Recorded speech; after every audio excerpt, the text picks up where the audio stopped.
നമ്മൾ നമ്മളുടെ കുഞ്ഞുങ്ങളെ ലോകത്തെക്കുറിച്ചറിയാതെ, പരിസരങ്ങളെക്കുറിച്ചറിയാതെ, ജീവിതായോധനത്തിന് വേണ്ട കാര്യങ്ങൾ ഒരിക്കലും ഗ്രഹിപ്പിക്കാതെ അക്കാഡമിക് വിദ്യാഭ്യാസം മാത്രം കൊടുത്തു വളർത്തുന്ന സമ്പ്രദായം, അങ്ങനെ അല്ലാത്തൊരു സമ്പ്രദായത്തിലാണ് കുട്ടികൾ പ്രതികൂല സാഹചര്യങ്ങളോട് പ്രതികരിക്കാൻ പ്രാപ്തരായിത്തീരുന്നത്. നമ്മുടെ സ്പൂൺ ഫീഡിങ് നടത്തുന്ന കുട്ടികളെ പോലെയാണ് ശ്രീരാമൻ അതുവരെ ജീവിച്ചത്, ലക്ഷ്മണനും.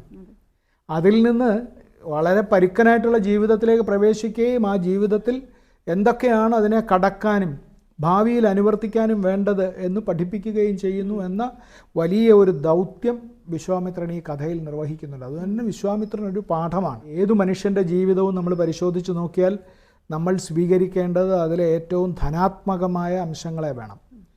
പുതിയ ഭാഷയിൽ പറഞ്ഞാൽ പോസിറ്റീവായ അംശങ്ങളെ വേണം. നെഗറ്റീവായ അംശങ്ങളെ നമ്മൾ തിരസ്കരിക്കാനും ശീലിക്കണം. അതിന് ത്യാജ്യഗ്രാഹ്യ വിവേചന ശക്തി നമ്മൾ പറയുമല്ലോ.